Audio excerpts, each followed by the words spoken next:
Morning.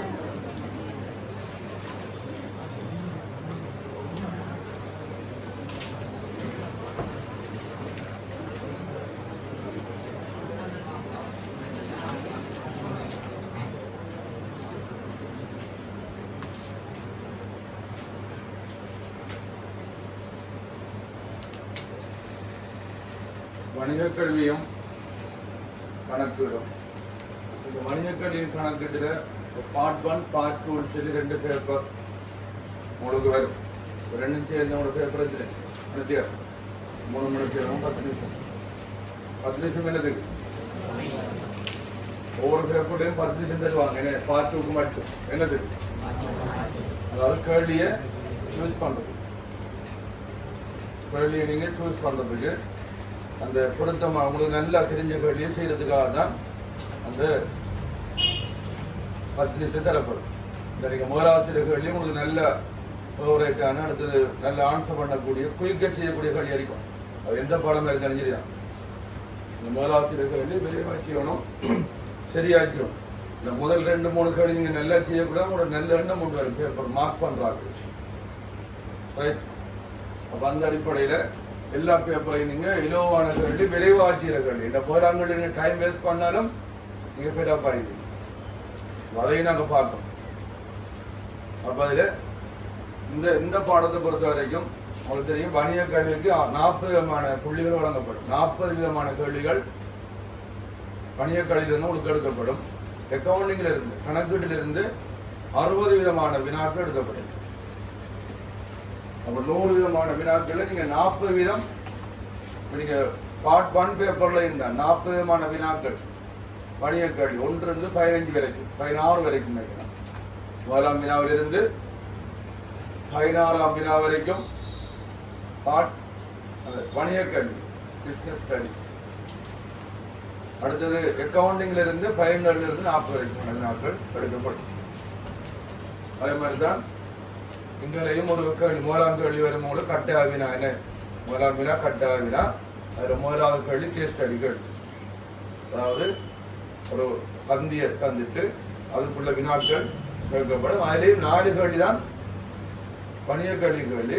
அந்த 6 கேள்வியும் accounting கேள்வியாக தான் 10 கேள்வி. அது முக்கியமான ஒரு வினா ஒன்று. அதுக்கு பிறகு நீங்கள் 2 கேள்வி செய்யணும். என்ன வணிக கல்வி 2 கேள்வி செய்யணும், அக்கவுண்டிங்கில் 2 கேள்வி செய்யணும். என்ன கேள்வி வரும் மட்டும் உங்களுக்கு தெரியும், அநேகமாக கேள்வி தெரியும். ரைட். இதுதான் உங்களோட பேப்பரோட செட்டாக வரைக்கும் நீங்கள் அடிக்கடி பார்த்த விடயம். அதில் இந்த டைமுக்குள்ளே நான் முடிஞ்ச அளவு சில ஐடியாக்களை எல்லா கேள்வியும் நம்மளோட கேள்வி செஞ்சுட்டு இருக்கிறது. அடுத்தது நான் சில விடயத்தை சொல்லுவேன், அடுத்த கேள்வியை செய்வேன். உங்களுக்கு விடைகளை நான் அனுப்புவேன். உங்களுக்கு நம்பர் நான் எடுத்து விடைகளை உங்களுக்கு அனுப்புவேன். நீங்கள் இந்த விடை செஞ்சுட்டு டைம் இல்லை. இது அக்கவுண்டிங் பார்த்து நான் டெய்லி செய்யப்படும். அடுத்த வணிக கல்வியில் ஷோர்ட்டாக உங்களுக்கு இன்னொரு சார் வந்து உங்களுக்கு கைட் பண்ணுவார். இந்த 2-3 நாளைக்குன்னா அவர் வருவார். நுரலிய சார் ஒரு பானுசந்தன் சொல்லிட்டு போட்டிருக்கேன். அவர் உங்களுக்கு இந்த வணிக கல்வி பாட்டை உங்களுக்கு செய்து காட்டுவார். நீங்கள் அதுக்கு வந்து வணிக கல்வியை படிச்சு போகலாம். இன்றைக்கு நான் செய்ய போகிறவளவும் அக்கவுண்டிங் பாட்டத்தை நாங்கள் பார்க்க போகிறோம். அது நேரங்களில் எக்ஸாம் எழுதும் வரைக்கும் நான் உங்களை சில விடயங்கள் கைட் பண்ணுவேன். நீங்கள் ஒரு குரூப் ஒன்றில் உங்களை எட் பண்ணி வைப்பேன். அதை நீங்கள் பார்த்துக்கலாம். நீ அதுக்கு போகிற நீங்கள் அந்த குரூப்பில் இருக்கிறார் இல்லாமல் போகிறேன். ரைட். முதலாக நாங்கள் பார்ட் 1 ஏரியாவை பார்ப்போம். பார்ட் 1 ஏரியாவை பார்ப்போம். கவனிங்க. அதில் 1 முதலாவது பேப்பர் வருமா?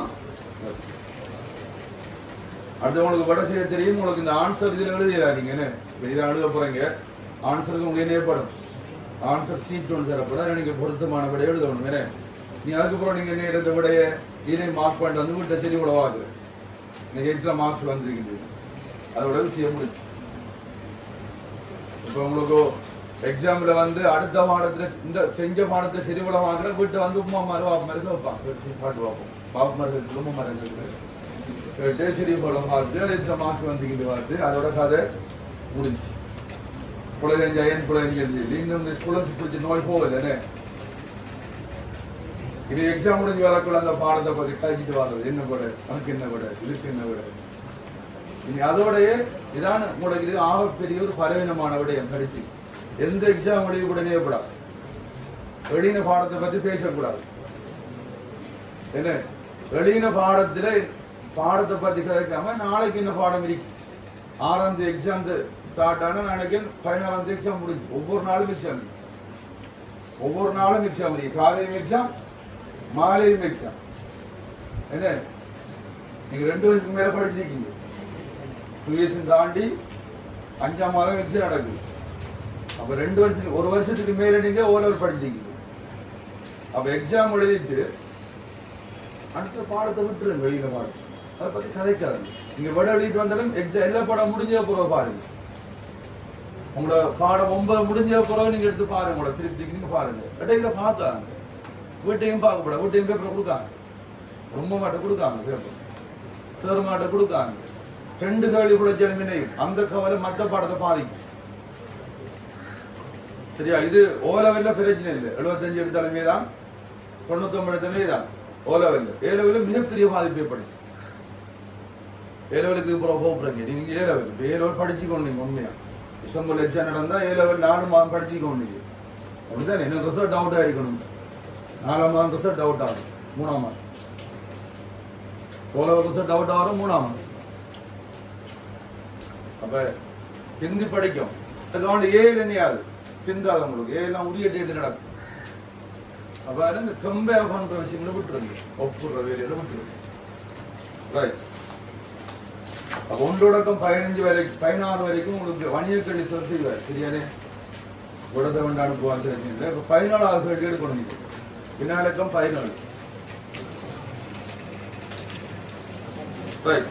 கரெக்டான பேப்பர் வருது. பேப்பர் அடிபடும். இதான் இருந்தது.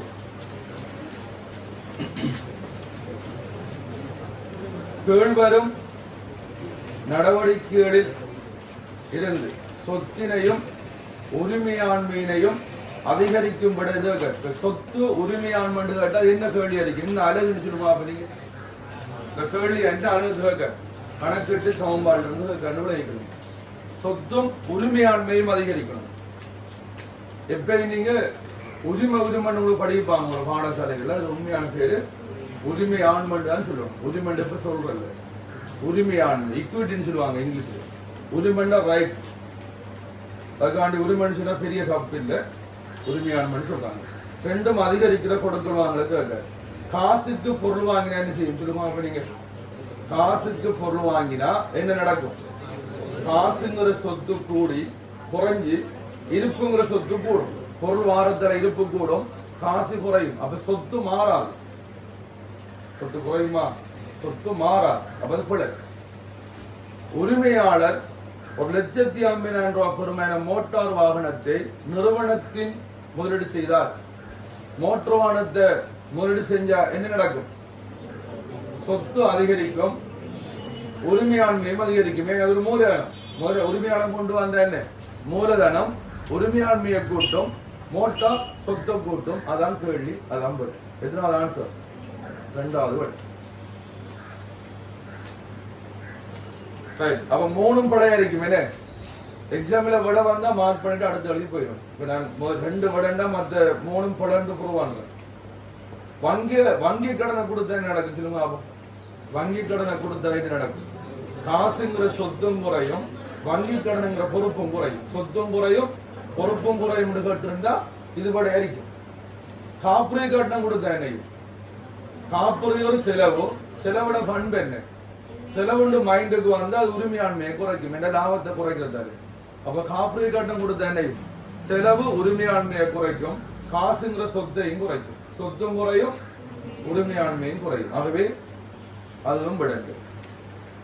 18வது நடவடிக்கை ஒன்றுக்கான கணக்கீட்டு சமன்பாடுகள் வருமாறு. சொத்துல 6000 குறையுது, உரிமையாண்மையில 600 குறையுது, பொறுப்புல 5400 குறையுது. இதுல எந்த கொடுக்கல் வாங்கல இருக்கும்? இப்ப இதுக்கு விட செய்யறா நீங்க ஒவ்வொரு கொடுக்கல் வாங்கலையும் வாசிச்சுனே வேணும். அதுக்கு பதிவு என்ன யோசிக்கணும். நீங்க விட தேவையா? நீங்க என்ன செய்யணும்னா சொத்துல 6000 குறையும், உரிமையாண்மையில 600 குறையணும், பொறுப்பில 5400 ரூபாய் குறையணும் என்று சொன்னா கடன் கொடுத்தோருக்கு பேர்ல பார்த்தீங்களுக்கு இருக்குங்க. கடன் கொடுத்தோனாகிய சுரேஷுக்கு 5400 ரூபாய் கொடுத்தோம்னா இது நீங்க யோசிக்க தேவையில்லை. ஏன் தெரியுமா ஆகும்? இங்க 6000 சொத்துல குறையணும். நீங்க கடன் கொடுத்தோருக்கு 5400 ரூபாய் கொடுத்தா என்னையும் 5400 ரூபாய் தான் சொத்து குறையும். பொறுப்பிலையும் 5400 ரூபாய் குறையும். அப்ப அது பட இல்லை. 600 ரூபாய் கிரயமான பொருட்கள் 5400 ரூபாய்க்கு வித்தம்னு சொன்னா 600 ரூபாய் கிரயமான பொருளை 5400 ரூபாய்க்கு வித்தம் என்னையும் காசுங்கிற சொத்து 5400 ரூபாய் கூடும். இருப்புங்கிற சொத்து 6000 குறையும். 400 ரூபாய் நட்டம். நட்டம் உரிமையாண்மையை குறைக்கும். நட்டம் உரிமையாண்மையை குறைக்கும். பொறுப்புக்குள்ள வராது. எது இது? ரெண்டாவது பொறுப்புக்குள்ள வராது. அப்ப அது படல. வங்கி கடன் தவணை கட்டணமாக 6000 செலுத்தப்பட்டது. அதுக்குள்ள 600 ரூபாய் வங்கி கடன் வட்டி. கவனிங்க, வங்கி கடன் தவணை பணம் 6000 செலுத்தப்பட்டது. அந்த 6000 ரூபாய்க்குள்ள வட்டி 600 ரூபாய். வங்கி கடனுக்கு குறைந்த 5400. என்ன நடக்கும் சொல்லுங்க? காசு கொடுத்தது எவ்வளவு? அப்ப காசுங்கிற சொத்து 6000 குறையும். ரைட். வங்கி கடனுங்கிற பொறுப்பு சொல்லுது. வங்கி கடன் தவணை பணம் 6000. எங்களை கடன் எடுத்தா மாதம் தான் கொடுக்குறோம். அது 6000. அதுல எவ்வளவு வங்கி கடனுக்காக கொடுக்கப்பட்டிருக்கு? 5400. வட்டி ஒரு செலவு. அப்ப என்ன பதிவு ஆகும்? காசுல 6000 குறையும். பொறுப்பில வங்கி கடன் பொறுப்பு கொடுக்கணும். கொடுத்த 5400 ரூபாய் குறையும். வட்டி ஒரு செலவு. உரிமையானது 600 ரூபாய் குறையும். அப்ப அதான் எத்தனாவது? மூணாவது ஆன்சர். பாப்போம். நாலாவதுக்கு என்ன பதிவு? கடன் கொடுத்தோருக்கு 5400 ரூபாய் செலுத்துவ மூலம் பெற்ற கழிவு 600 ரூபாய். கடன் கொடுத்தோருக்கு 5400 ரூபாய் கொடுத்திருக்கும். அவரு கழிச்சிருக்கார் 600 ரூபாய். என்ன பதிவு? எல்லாம் படிச்சு எக்ஸாம் ரெடியா இருக்கீங்க. காசுங்கிற சொத்துல 5400 ரூபாய் குறையும். பொறுப்பில 6000 குறையும். எப்படி?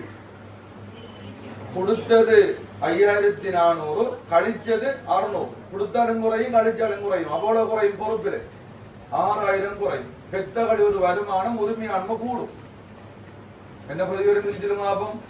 காசுங்கிற சொத்துல 5400 ரூபாய் குறையும். கொடுத்த காசு. பொறுப்பில 6000 குறையும். எப்படி? 5400 ரூபாய் கொடுத்துட்டா 600 ரூபாய் கழிச்சுட்டார். 2000 கொடுக்கணும். வெளிமுறை ஆளுக்கு 10000 கொடுக்கணும்.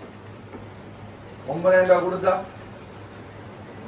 9000 குறையும். 1000 ரூபாய் கழிச்சா 1000 ரூபாய் குறையும். அப்ப கொடுத்தாலும் குறையும், கழிச்சாலும் குறையும். அப்ப 2000 குறையும். பெற்றோரை வருமானம் உரிமையாண்மை கூடும். சரியா? அப்ப அது இல்ல விட சொல்றேன். என்னன்னு தெரியணுமே. அடுத்தது 19ஆம் 20ஆம் வினாக்களுக்கு கீழ்வரும் தகவலை பயன்படுத்தலாம். 30/9/2023 முடிவடைந்த மாதத்துக்கான சுரேஷ் நிறுவனத்தின் அறிக்கை. 19ஆம் தேதி காசு மீதி, 20ஆம் தேதி உரிமையாண்மையை கேட்க. சரியா? கவனிங்க. காசு மீதி எப்படி காண்பேன்? பெற்ற காசுல இருந்து கொடுத்த காசை கழிச்சுங்க. காசு மீதி. அதுக்கான காசு கணக்கில் செய்யக்கூடாது. சொல்ற விளக்கிட்டா? எப்படி காண்ற? காசு மீதி பெற்ற காசை கூட்டி கொடுத்த காசை கழிச்சா காசு மீது. ரைட். ஆரம்ப காசு மீதான நீங்க அதையும் எடுக்கணும். பெற்ற காசுல சேர்க்கணுமா? ஆரம்ப காசு தான். அதுல இது இல்லை பாருங்க. ரைட். 19ஆவது கேள்வி காசு மீதி, 20ஆம் கேள்வி உரிமையாண்மை. வீட்டை செஞ்சு பாருங்க. நான் உங்களை செய்ய சொல்லிட்டு நேரம் இல்லை. அதுக்கு வந்து நான் செஞ்சுட்டே போறேன். ரைட். நான் கதைக்கிறது மட்டும் கூட சரி இருந்து பாருங்க. சரியா? வீட்டுல செஞ்சு பாருங்க. உரிமையாளர் ஈடுபடுத்திய மூலன தலைமை காசு வருமா காசு போகுமான்னு சொல்லு. மூலனம் மட்டும் என்ன செய்யுந்தா காசு வரும். அப்ப காசுல பிளஸ் 1 லட்சமா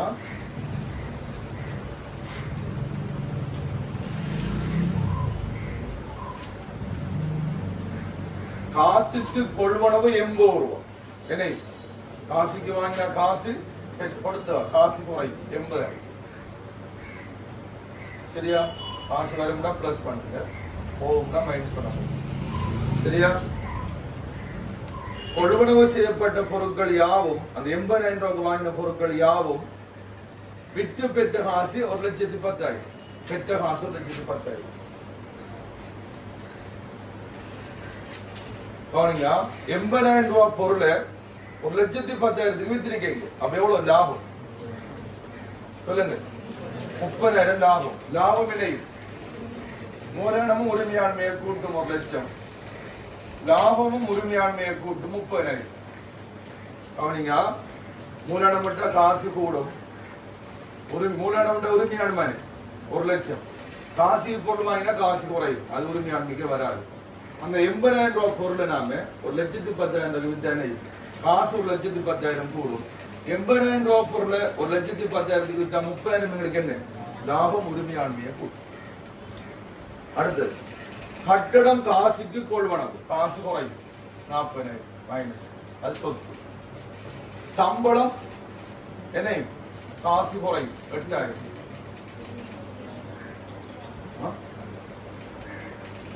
சம்பளம் கொடுத்தா காசு குறையும் தானே, எவ்வளவு குறையும்? 8,000. சம்பளம் ஒரு செலவு, செலவு என்ன செய்யும்? லாபத்தை குறைக்கும். லாபம் குறைஞ்ச உரிமையாண்மை குறையும் தானே, லாபம் குறைஞ்ச உரிமையாண்மை குறையும் தானே செலவு. வங்கியில கடன் பெற்றோம்னா காசு கூடும்.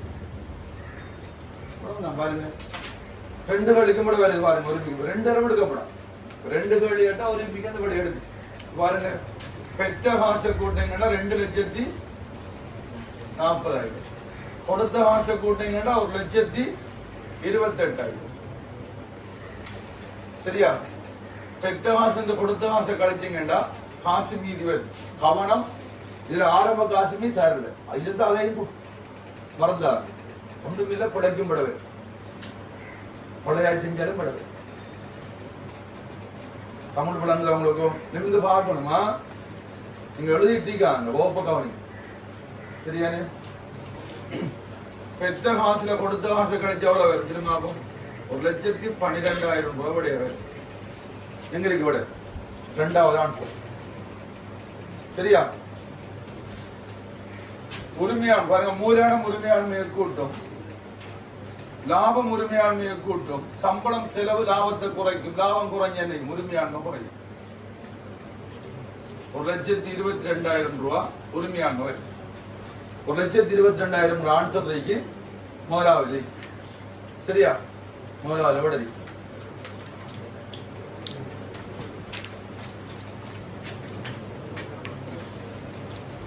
21 எக்ஸ் மற்றும் y நிரல்கள் முறையே பேரெட்டு கணக்குகளையும் இரட்டை பதிவு தத்துவத்தையும் குறிப்பிடுது. இரட்டை பதிவு தத்துவம் சொல்லுங்க. இரட்டை பதிவு தத்துவம் சொல்லுங்க. டபுள் என்ட்ரி ரூல் சொல்லுவாங்க இங்கிலீஷ்ல. Double entry rule. அக்கவுண்டிங்னா டபுள் என்ட்ரி தான்.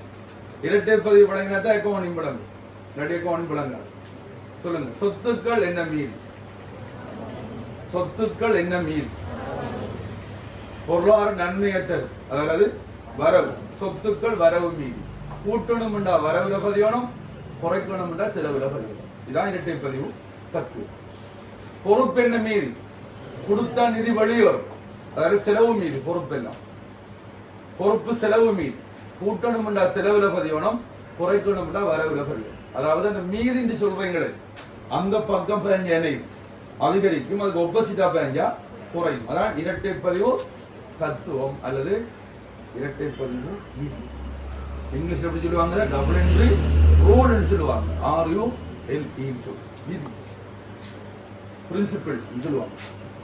பிரின்சிபிள் தான் தத்துவம். உரிமையாண்மை என்ன மீது? உரிமையாண்மைண்டா உரிமையாளர் எடுக்கிறது. என்ன மீது? செலவு மீது. கூடுமுண்டா செலவுல பதியணும், குறைக்கணும்டா வரவுல பதியணும். செலவுகள் என்ன மீது? செலவுகள் வரவு மீது. ஏன் வரவு மீது? செலவுட பண்பு உரிமையாண்மையை குறைக்கும். உரிமையாண்மையை குறைக்கும். இந்த லாபத்தை குறைக்கும் தானே செலவு, அதுல உரிமையாண்மையை குறைக்கும். உரிமையாண்மை செலவு மீது. அப்ப உரிமையாண்மையை குறைக்கின்ற செலவு வரவு மீது. செலவுகள் என்ன மீதி? வரவு மீதி. செலவுண்டு பாடமாகப்படாது. செலவுக்கு உதாரணம் இருக்கு. செலவுக்கு உதாரணம் சொல்லுமாகும். சம்பளம், வாடகை, மின்சாரம், காப்புறுதி. நீங்க வருமான கூட்டு படிச்சானே, இலாவண கூட்டு, அதுல செலவுண்டு படிப்பீங்க, விநியோக, நிர்வாக, ஏனைய நிதிந்து படிப்பீங்க. அது எல்லாமே என்ன செலவு. அந்த செலவெல்லாம் வரவு மீதி. எந்த லாபத்தை குறைக்கும். லாபம் குறைஞ்சா உரிமையாண்மை குறையும். உரிமையாண்மை செலவு மீதி. உரிமையாண்மையை குறைக்கிற செலவு என்ன? வரவு மீதி. செலவெல்லாம் வரவு மீதி. கூடும்டா வரவு, குறையும்டா செலவு. வருமானம் உரிமையாண்மையை கூட்டும். எந்த லாபத்தை கூட்டுறத. விற்பனை வருமானம், வாடகை வருமானம், வட்டி வருமானம், பெற்றவளை வருமானம். வருமானம் என்ன மீதி? சொல்லுங்க. செலவு மீதி. வருமானம் கூடணும்டா செலவுல பதியணும். வருமானத்தை குறைக்கணும்டா வரவுல பதியணும். ஈஸியா ஞாபகம் வச்சுக் கொள்ளுங்க. சொத்து வரவு மீதி, பொறுப்பு செலவு மீதி, உரிமையாண்மை செலவு மீதி, வருமானம் செலவு மீதி, செலவுகள் வரவு மீதி. அந்த மீதி இருக்கிற பக்கம் பேஞ்சா கூடும், மீதிக்கு ஒப்போசிட்டா பேஞ்சா குறையும். அதான் இரட்டை பதிவு தத்துவம். இது வழங்கினாத்தான் உங்களுக்கு வளர்த்திருத்தம் இல்லாம வழங்கும். வளர்த்திருத்தம் அந்த ஒரு வளர்த்திருத்தம் சுவர் கழிவு சுவரவர் பார்ட் 1 என்பது பார்ட் 2 வளர்த்து வைத்திருக்கு. ரைட். இது அலர்ஜிக்கு கவனிங்க. கடம்பட்டோர் என்ன? சொத்து. சொத்து என்ன? கடம்பட்டன் சொத்து. சொத்து அதிகரிக்கும்டா என்ன? வரவு. சொத்து குறையும்டா செலவு. அப்ப ஏ சரியா பிழையா? சொல்லுங்க சொல்லுங்க. சரி. அடுத்தது சொத்து அதிகரித்த செலவு. அப்ப என்னது? சொத்து வரவு மீதி அதிகரிக்கும்டா வரவு. அப்ப பி பிழை. பி பிழை. ஏன்? சொத்து அதிகரிக்கணும்டா வரவுல பதிவணும். செலவுன்னு சொல்றாரு. அப்ப என்னது? பிழை. சி உரிமையாண்மை என்ன மீதி? செலவு மீதி அதிகரிக்கணும்டா செலவுல பதிவணும். வேற வரவுன்னு சொல்றாரு. அப்ப என்ன? பிழை. சி பிழை. டி உரிமையாண்மை குறையிருந்த வரவு, அதிகரித்தல் செலவு. சரியா பிழையா? ஏன்? உரிமையாண்மை செலவு மீது, குறைக்கணும்னா வரவு, ஆப்போசிட், கூட்டணும்னா செலவு. அப்ப எது சரி? ஏ டி. ஏ டி சரி. அப்ப எது விட நாலாவது கான்செப்ட். ஏயும் டியும் சரி. சரியா? கடம்பட்டன் சொத்து உரிமையாண்மை உரிமையாண்மை. அதை வச்சு கேள்வி கேட்க நீங்க அதை அந்த எக்ஸ் ஒய் ஏ சொத்துக்குரிய டி உரிமையாண்மைக்குரிய சரியான எக்ஸ் ஒய் படி விளங்குதா? ஒழுங்கா பார்க்கும். 22வது கேள்வி. நிறுவனம் ஒன்றில் இடம்பெற்ற நடவடிக்கை கீழ் வருமாறு. ராஜாவுக்கு கடன் விற்பனை 25,000. ராஜாவுக்கு கடன் விற்பனை 25,000. கடன் விற்பனைக்கு என்ன மூல ஆவணம்? கடன் விற்பனைக்கு மூல ஆவணம் என்ன? விற்பனை பட்டியல். கடன் விற்பனைக்கு மூல ஆவணம் விற்பனை பட்டியல். மூலோடு என்ன? விற்பனை நாளோடு விற்பனை நாட்குறிப்புன்னு சொல்லுவாங்க.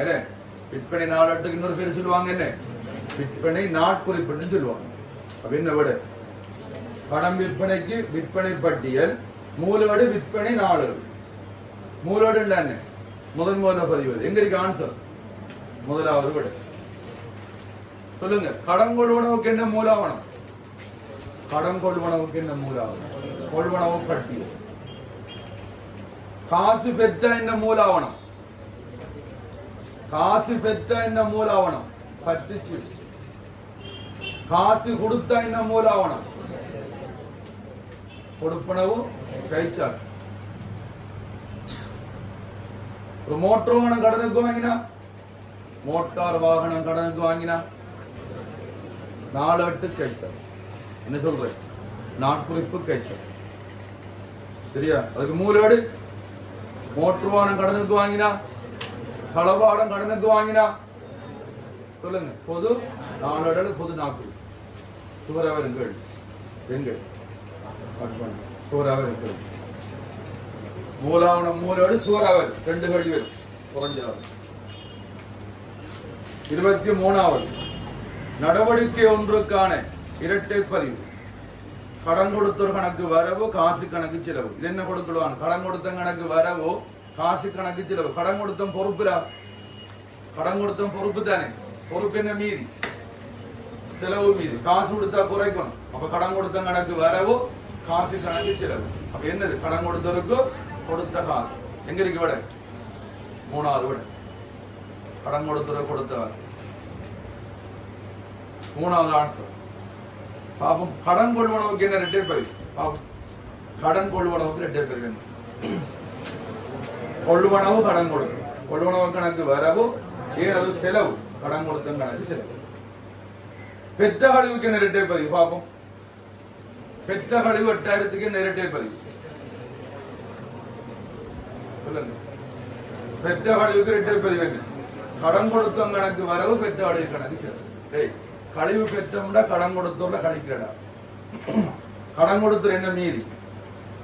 செலவு மீதி. கழிச்சா குறையும். அப்ப செலவு மீதியை குறைக்கணும். கடன் கொடுத்த கணக்கு வரவு, பெற்ற கழிவு வருமானம், செலவு. காசு கொள்வனவுக்கு என்ன ரெட்டை பதிவு? நாலாவது கொள்வனவு கணக்கு வரவு, காசு கணக்கு செலவு.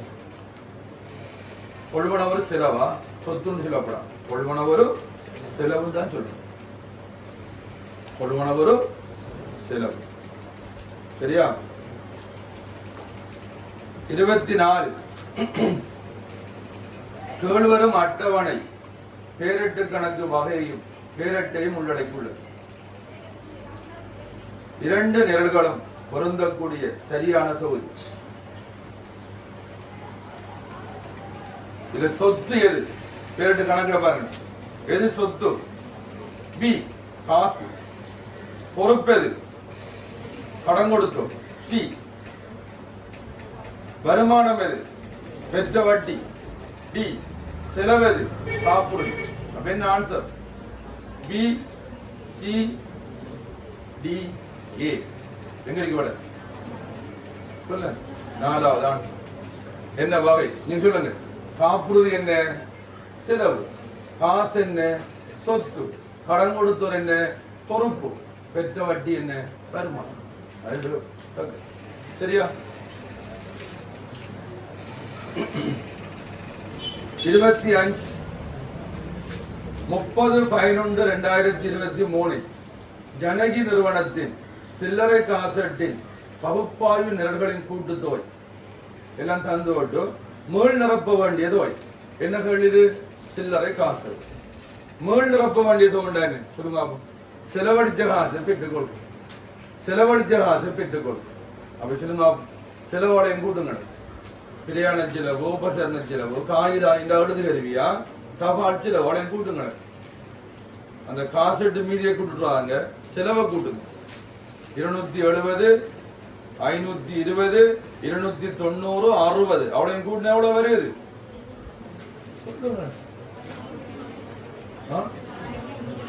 1140.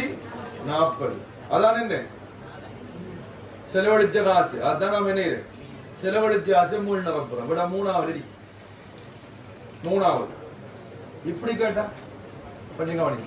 கட்டு நிதி கேட்டா முற்பணம். சில்லறை காசு முற்பணம் கேட்டா என்ன வேணும்? சில்லறை காசு முற்பணம் கேட்டா என்ன வேணும்? எவ்வளவு செலவழிச்ச, எவ்வளவு மீதிக்கு, அப்ப எல்லாம் எவ்வளவு மொத்த காசு. இதுதான் முற்பணம். சில்லறை காசு முற்பணம் கேட்டா விட 1500. சரியா? என்ன செய்யணும்? செலவழிச்சத்தையும் செலவழிச்ச புறம் கேட்ட எவ்வளவு காசு இருக்கு. அப்ப உங்களோட எவ்வளவு காசு இருந்திருக்கணும்? 1500 இருந்ததுனாடா இவ்வளவு செலவழிச்ச எவ்வளவு மீன். இந்த 1500 ரூபாய்க்கு என்ன பேரு? சில்லறை காசு முற்பணம் அல்லது கட்டு நிதி. வசக்கட்டுன்னு சொல்லுவாங்க. வசக்கட்டு, கட்டு நிதி, முற்பணம் சொல்லுவாங்க. என்ன வேணும்? செலவையும் மீதியையும் கூட்டினால் முற்பணம். ஏன் முற்பணம் சொல்றது? செலவழிக்கிறதுக்கு முன்னரே இந்த காசுகளுக்கு கிடைக்கும். காசு கிடைச்ச பிறகுதான் செலவழிப்பீங்க. உங்களை போல உங்களுக்கு செலவழிக்க என்ன வேணும்? காசு வேணும். நீங்க வீட்டை காசு வாங்குறீங்க, பேரு செலவாங்களே, அதான் முற்பணம். அப்புறம் நீங்க செலவழிப்பீங்களே, அதான் செலவு. அது திரும்ப கூட கேட்பீங்க. செலவழிச்சு கொஞ்சம் காசு கழிஞ்சு திரும்ப தாங்க. சும்மா கூட எங்க வைப்பீங்க? அது உங்களோட சொந்த பேருங்க. எப்படி தங்கிடும். 26 27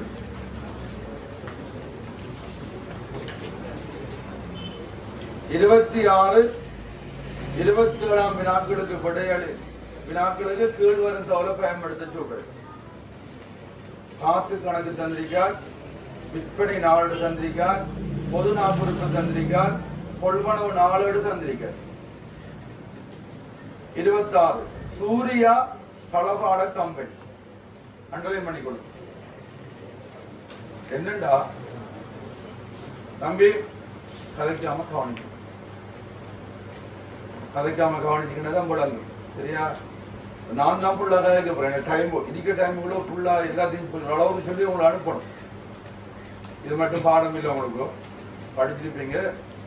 எல்லாருலையும் செமினார் நான் செமினார் செய்யல ஒரு சின்ன ஒரு கைட் ஒன்று நம்ம சிலபஸ் சரியா சிலபஸ் வந்தாலும் சிலபஸ் நான் முடிஞ்ச வழியா கொடுத்துட்டேன். நீ அதுக்கு போறவங்க நீங்க நானும் உங்களுக்கு செஞ்சேன். நீங்க ஒழுங்கு இல்லை, வேற பேப்பர் கிளாஸ் கிடைக்குது. எனக்கு ஒழுங்கா வராட்டி கிளாஸ் இல்லை, நான் இங்கேயும் தான் ஒழுங்கா வராட்டியா ஸ்டாப் பண்ணி நீங்க வீட்டு வந்து படிக்கணும். சரியா? சிலபஸை முடிஞ்சு தந்தோம், மேக்ஸிமம் செஞ்சிருக்கோம். இதெல்லாம் முடிஞ்சிருப்பீங்க, நீங்க ஸ்கூல்லையும் படிச்சிருப்பீங்கன்னு. ஆனா A லெவல் கேள்வி குறைஞ்சது ஒரு நீங்க ஒன்றும் செய்ய தேவையில்லை. உங்களோட O லெவல் பேப்பர்ல கடைசியா வந்து 5 வருஷம் தரவா படிங்க. எடுத்து இந்த வருஷம் எனக்கு 5 வருஷம் நல்லா தரவா படிங்க. தரவா பாடம் வாங்கிடுவாங்க, தரவா படிங்க. அதை வச்சு கேள்வி வரும். அது மாதிரி வராட்டியும் அதை வச்சு உங்களுக்கு என்ன சுவரா எடுக்கலாம், தவறுனா B-ஆ எடுக்கலாம். இந்த கேள்வி அவ்வளவு உங்களுக்கு C-ஏலும் 5 வருஷம் கேள்வி எனக்கு எந்த பிரச்சனையும் இல்லைண்டா சுவர் ஐவர் நீங்க எழுதி போட்டு சொல்லுவீங்க. அதுக்குள்ள கேள்வி எவ்வளவு எடுப்பாங்க. திரும்ப திரும்ப அதான் பேர். இனி ஸ்பீட் பண்றது குயிக்காட்சி எல்லாரும் கூட வேகம் என்ன. சரியா? அடுத்து அந்த அந்த T ஃபார்ம்ல செய்யுங்க. நீங்க அந்த திகதி விபரம் பேரிட்டு கணக்கு கேட்டா T ஃபார்ம்ல செய்யுங்க. பிரச்சனை எப்படி செய்யலாம். நீங்க முறையான அமைப்பினை அடிக்கிறது ஒரு பிரச்சனை. சரியா? இது திகதி விபரம் பேரிட்டு பார்க்க அதை அடிக்க நீங்க டயர்டாகி கடைசியில் அதுக்கு இரமானத்தில் நம்பிடுது. அவ்வளவு நீங்க எழுதணும். டேய் அவ்வளவு நீங்க எழுதணும். ஆனா T ஃபார்ம்ல வச்சு எழுதுங்க அகர மாதிரி. சரியா? ரைட். சரி, இங்க பாருங்க வரவு செலவுடா. T ஃபார்ம்ங்கிறது திகதி விபரம் பேரிட்டு பக்கம் துவண்டு அடிக்காமனே இருக்கு.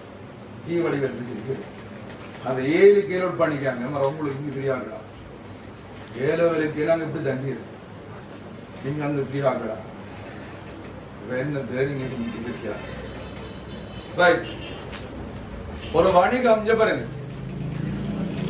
ஒரு தளவாட வணிகம் அவர் என்ன ஒரு நோக்கம் என்ன சொல்லுங்க. தளவாடத்தை வாங்கி விற்க போறாங்க. அப்ப தளவாடம்ங்கிறது நடைமுறை அல்ல தான் இருப்பான். சொல்லுங்க. பொருள் கொள்வனவு கணக்கெல்லாம் பதிவணும். விற்பனைக்காக தளவாடம் வாங்கினால் தளவாட கணக்கு எழுதுறாங்க. கொள்வனவு கணக்கெல்லாம் பதிவணும். விற்பனைக்காக மோட்டர் வாங்கினால் கொள்வனவு, விற்பனைக்காக எழுதுகறி வாங்கினால் கொள்வனவு, விற்பனைக்காக உபகரணம் வாங்கினால் கொள்வனவு. இப்ப கார் வாங்கி இப்ப நான் கார் ஓடுறேன்டா, நான் கார் வாங்கினதுக்கு பாவிக்கு அப்ப நான் மோட்டர் கணக்கு நஞ்சிடுவேன். கார் சேல்காரன் கார் வாங்கினதுக்கு விக்கு அப்பவும் கொள்வனவு நஞ்சிடுவேன். இப்ப தளவாடம் நாம எல்லாம் வாங்கினதுக்கு தளவாடம் எல்லாம் வாங்கியிருக்கேன். இது என்னதுக்கு? நான் பாவிக்கு. அப்ப இது என்ன? தளவாட கணக்கு. தளவாட கணக்கு தளவாடம் என்ன?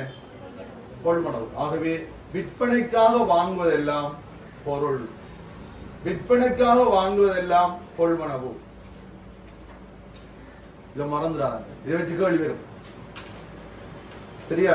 எழுதுகறி வாங்கினா எழுதுகறி கணக்கு, விற்பனைக்காக எழுதுகறி வாங்கினா கொள்வனவு கணக்கு, தளவாடம் வாங்கினா தளவாட கணக்கு, விற்பனைக்காக தளவாடம் வாங்கினா கொள்வனவு. செலவு விலங்காக இருக்கிற கவனமா இருக்கும். அப்ப இது என்ன கம்பெனி? தளவாட கம்பெனி. ஒரு தளவாடம் ஏன் வாங்குவார் சொல்லுங்களேன். விக்கு 1/1/2024 2 லட்சம் ரூபாய் பெருமையான தளவாடங்கள் கடனுக்கு கொள்வனவு செஞ்சிருக்காரு. இதுக்குரிய முதன்மையிட்ட கேட்க முதன்மையோடு என்ன? முதல்ல பதிகின்ற எழுத்து. உங்களோட சிலபஸ்ல என்னென்ன முதன்மையோடு இருக்கும்? உங்களோட சிலபஸ்ல என்னென்ன முதன்மையோடு உங்களுக்கு இருக்கும்? காசு கணக்கு, காசு எடு, காசு கணக்கு, வங்கி கணக்குன்னு சொல்லுவாங்க. 2 2 வர மாட்டேன். காசு எடு. அடுத்தது சில்லறை காசு எடு, கொள்வனவு நாள் எடு, விற்பனை நாள். அந்த பொது நாளுடைய பொது நாளுக்கு தெரிஞ்சிருக்கணும். அதில் கணக்கு நம்ம செவ்வாறலாம். அவ்வளவுதான் ஒரு சிலபஸ். சரியா? சரி, இப்ப சொல்லுங்க. தளவாடம் கடனுக்கு வாங்குற இவர் தளவாட கம்பெனி. எங்க பதில்? தளவாடம் கடனுக்கு வாங்குற தளவாட கம்பெனி. சொல்லுங்க.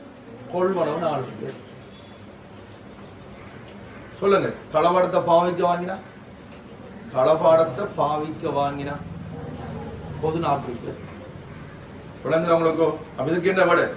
தளவாட கம்பெனி தளவாடம் வாங்கினீங்க கடனுக்கு. அப்ப என்ன வரும்? கொள்வனவு 4 வடடி. 4வது ஆன்சர். 27 கடம்பட்டுனாகிய இந்திரன் 12,000 ரூபாய் செலுத்தி தனது கணக்கை தீர்ப்பனவு செய்து 15,000 ரூபாய்க்கு பொருட்களை கடனுக்கு கொண்டு செய்தார். பயன்படுத்த வேண்டிய முதன்மையோடு கடம்பட்டோர் இந்திரன் 12,000 ரூபாய் கணக்கை தீர்க்க கருத்தில் கடம்பட்டோட வந்து பெற்றவாசி. கடம்பட்டோம் தீர்த்தா நிறுவனம் தீர்க்கண்டன் தீர்க்கண்டன் உங்களோட பேச்சு வழங்க வீட்டை ஹரிக்கிறேன் கடன் தீர்க்கணும் கடன் அடைக்கிறேன்னு சொல்லுவாங்க. கடன் அடைக்கிற கடனை கொடுத்துட்டேன்னு சொல்லுவாங்க. அதான் தீர்க்கிறேன்டா. கடனை இல்லாம செய்யுது. கடம்பட்டோண்டா யாரு? நமக்கு தர வேண்டியவர். தீர்த்தன்னு அர்த்தம். காசு தந்துட்டேன். அவ காசு தந்தா என்ன சொல்லுங்க? காசு கணக்கு. கொரோனா அவருக்கு பொருட்களை கடனுக்கு வாங்குறா யாரு? இந்திரம் வாங்கின நிறுவனம் இணைஞ்சிருக்கும் வித்திரிக்கு. இதான் கவனம். கடனுக்கு வாங்கின யாரு? நிறுவனமா கடன்பட்டோம். கடன்பட்டோர் கொள்ளுணவு செஞ்ச நிறுவனம் இணைஞ்சிருக்கும் வித்திரிக்கு. அது என்ன? காசு கணக்கு விற்பனை நாள். எங்க வரும்? காசு கணக்கு விற்பனை நாள். அப்ப ஏ பி எங்க இருக்கு ஆன்சர்? 4வது ஆன்சர். தம்பி நம்ம லேசா யோசிப்போம். என்னண்டு? கொள்வனவு கொள்வன நாள். கொள்வனவுக்கு கொள்வனவு நாள். அன்னறிக்கு விட ஏடி ஏடி எங்க இருக்கு விட? ஏடி எங்க இருக்கு விட? முதலாளி. அப்ப எல்லாருக்கும் சந்தோஷமா இல்லையா? ஏடிக்கும் சந்தோஷம் தான், ஏபிக்கும் சந்தோஷம் தான். ரிசல்ட் வரக்குள்ள நான் நல்லா தாடினேன். ரிசல்ட்டை காண்றது நீங்க இருப்பீர்கள். அதுக்கு யாரு காரணம்? நீங்க ரைட். 28 கவனிங்க தம்பி கவனிங்க. 28 நீங்க நிறுவனமா இருந்து யோசிங்க. நாம நிறுவனம் கொள்வனவு செஞ்ச கடம்பட்டோம். கடம்பட்டோம் கொள்வனவு செஞ்ச நிறுவனம் என்ன ஜெயிக்கும்? சரிங்க. நீங்க கடம்பட்டோம். நீங்க வாங்க நான் உங்களுக்கு நினைச்சிருப்பேன் வித்திருப்பேன். அப்ப நான் தான் நான் வித்தானா விற்பனான்னு சொல்லுவேன். சரியா? கீழ்வரும் பேரட்டு கணக்குகளில் பொதுவாக காண முடியாத கணக்கு மீதியை கொண்ட கூற்று. காண முடியாத மீதி. கடம்பட்டோர் செலவு மீதி. சரியா பிள்ளையா? கடம்பட்டோர் என்ன மீதா? கடம்பட்டோர் என்ன மீதா? சொத்து வரவு மீதி. செலவு மீதிங்கிற என்ன?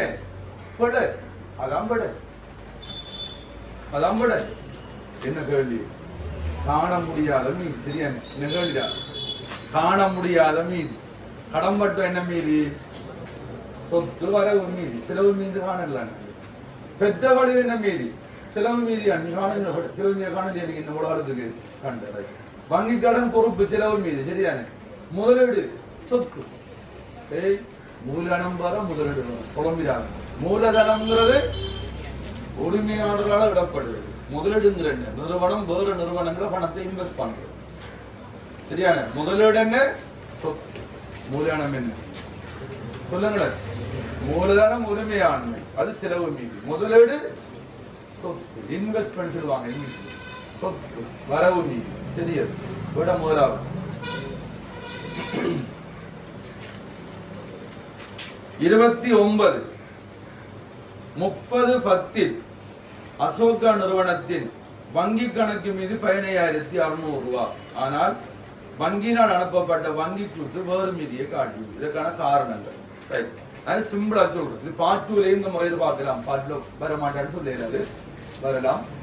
இந்த வங்கி கணக்கு கூட்டு ரெண்டு விஷயம் ஒன்று திருப்திய காசு கணக்கு. எக்ஸாம் எழுத பிறகு கூட யோசிக்கவே இல்லை. அடுத்த கூட காய்ச்சும் வேறு சொல்ற டெக்னிக்கை பிடிச்சேன். வங்கி கணக்கு வந்தேன் நான் இதை கதைக்கிறேன். பார்ட் 1க்கும் பார்ட் 2க்கும் சென்டுக்கும் சேர்த்து கதைக்கப்படும். வங்கி கணக்கு வந்தா திருத்திய காசு கணக்கு கொண்டு வரும். என்ன கணக்கு? திருத்திய, சீராக்கிய, செம்மையாக்கிய காசு கணக்கு வரும். காசு மீதி தருவார். காசு மீதி என்ன மீதி வரவு. சரியா? அந்த திருத்திய காசு கணக்கு மாறவிட என் ஃப்ரெண்டு தான். பொறுவனவு வந்த என்ன செய்யுங்க? வரவுல பாருங்க. கொடுப்பனவு வந்த என்ன செலவுல பாருங்க. திருத்திய காசு மீதி வரும். அந்த திருத்திய காசு மீதியோட சமர்ப்பிக்கப்படாத காசுலயே கூட்டுங்க. என்னது? சமர்ப்பிக்கப்படாத கூட்டுங்க. மாற்றப்படாதுன்னு சொல்லுவாங்க. வசூலிக்கப்படாத கழிச்சுங்க. வங்கி கூட்டு மீதி விடையவ என்ன சொல்லிருந்தோம்? ஆகும் காசு மீதியை வரவு வைக்கிறது. பொறுவனவு வந்த என்ன வரவு, கொடுப்பனவு வந்த என்ன செலவு, முடிச்ச என்ன வரும்?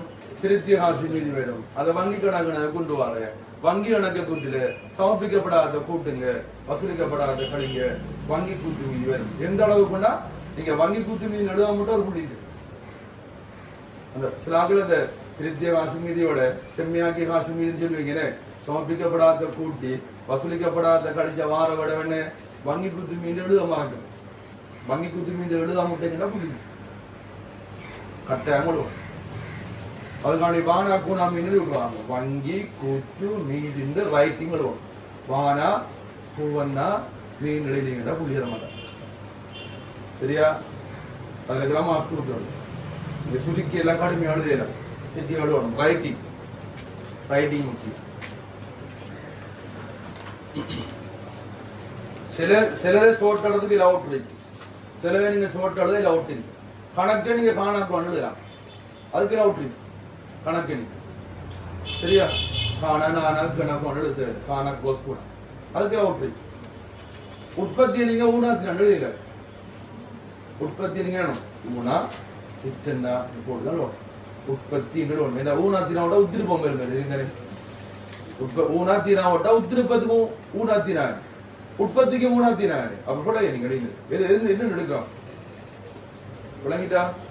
அப்படிதான் நீங்க சுருக்கி விற்பனைக்கு அதை சுருக்கிறது. மீனா நையனா போ இதுக்கு எழுது ரெண்டு அதை சுருக்கி நீங்க என்னத்தை மிச்சப்படும்? விற்பனை விற்பனை எழுத. இது வீணா க்ரோஸ் நையன் தான்.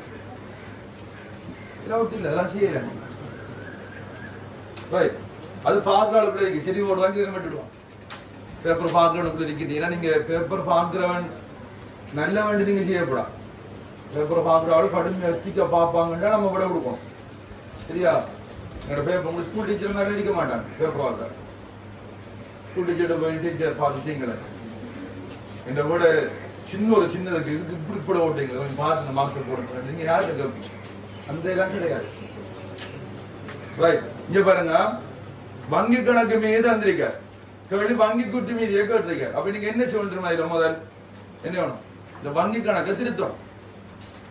இது பார்ட் 1 கேள்வி தானே. விரிவாச்சரியா சோட்டாச்சரியா? சொல்லுங்க. சோட்டாச்சரியா. ஏன் வடக்கு தம்மா பார்ட் 2ல வந்தா விரிவாச்சிரும் பல காவலி வடி வச்சிரும். என்ன விளங்கிட்டா? இதே கேள்வியும் பார்ட் 2 4 மாசம் எடுப்பாங்க. இது 2.5 மாசம் தானே. வடக்கு மாசம்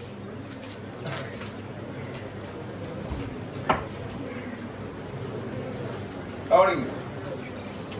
கதைக்கப்படாது. கதைச்சா நமக்கு கஷ்டம். கதைக்கப்படாது. ஓகே பாருங்க.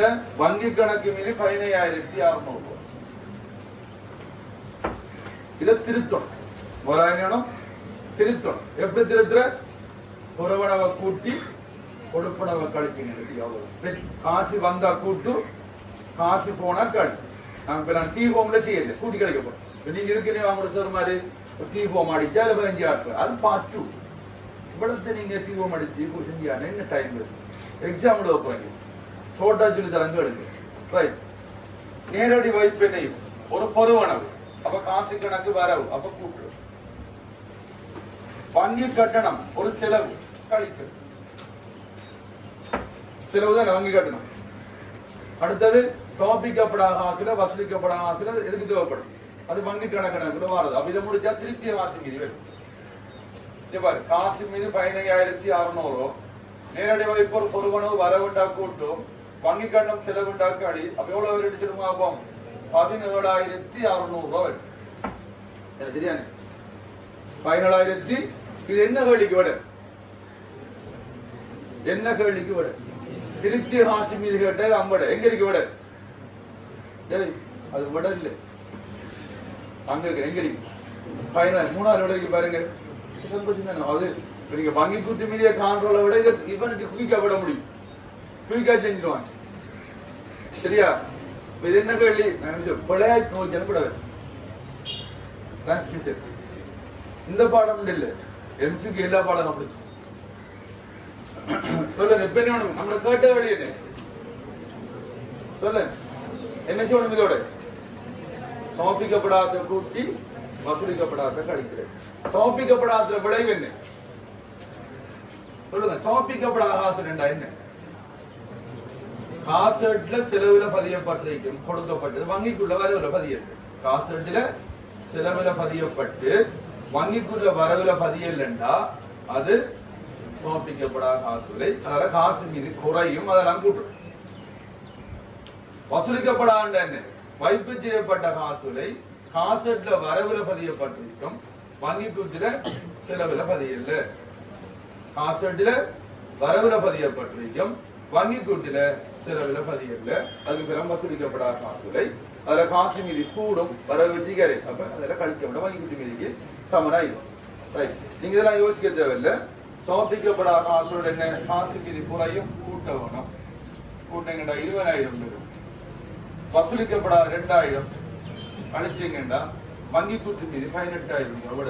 18,000 ரூபாய்க்கு விட. 2வது ஆன்சர். இதே கேள்விய திருத்திய காசு மீது கேட்டிருந்த இடத்திலாவது 3வது விட 2 வைப்பாங்க. சூறவர் மல்லி அந்த கேள்வி. சூறவர் மல்லி சூறவர். 30வது கேள்வி. நாதன் நிறுவனத்தின் கடம்பட்டோர் தொடர்பான தகவல் அவங்க தந்து கொண்டு கடம்பட்டோர் மீதியை கேட்க. கடம்பட்டோர் மீதி சொல்லுங்க. கடம்பட்டோர் எந்த மீதி? இதை நம்ம லேசா செஞ்சாட்டம் பாருங்க. கடம்பட்டோர் எந்த மீதி? வரவு மீதி. கொஞ்சம் கவனிங்க. கூட்டணும்டா என்னங்க? கூட்டணும்டா வரவுல கூட்டுங்க, வரவுண்டா கூட்டுங்க, கழிக்கணும்டா செலவு. அப்ப நீங்க எப்படி லேசா செய்யறா? கூட்டுறியா கழிக்கிறியான்னு சொல்லுங்க. 30ஆம் கேள்வி. கடம்பட்டோர் 24,000. 24,000 கொடுத்த கழிவு கடம்பட்டோர் நீர் கூட்டுறியா கழிக்க சொல்லுங்க. கடம்பட்ட 24 கொடுத்த கழிவு கடம்பட்டோட கூட்டுறியா கழிக்க. கழிச்சா கழிக்கிறவங்க அப்ப கழிக்கிறா மைனஸ். அறவிட முடியாத கடன் பட்டம் தர மறுக்கிற கழிக்கணும். அறவிட முடியாத கடன் கழிக்கிறேன். காசு பெற்றா கழிக்கணும். 13,000 12,320 கழிக்கணும். இது கடன் பட்டோர் வரவு கொடுத்த வழியில் கடன் பட்டில கழிக்கணும். அறவிட முடியாத கடன் தர மறுத்தா கழிக்கணும். காசு அந்த கழிக்கணும். அப்ப எல்லாம் சேர்ந்து எவ்வளவு கழிக்கணும்? 10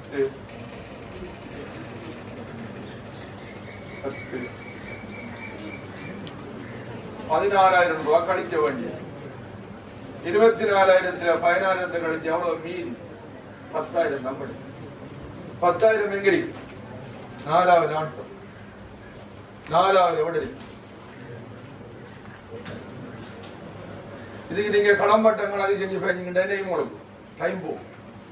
இதுக்கு இப்படி செய்வாங்க பாருங்க. இதுக்கு எவ்வளவு நேரம் கொண்டு இப்படி கடம்பட்டம் கணக்கு ஒன்று செஞ்சு கடம்பட்டம் சொத்து வரவு மீதி கொடுத்து அழிவு கடம்பற்ற குறைக்கணும் செலவு. அறவிட முடியாத கடன் கடம்பற்ற குறைக்கணும் செலவு. பெற்ற காசு கடம்பற்ற குறைக்கணும் செலவு. இதை கூட்டி இங்க கொண்டாந்து கழிச்சா இல்லை டைம் போகும் இல்லையா?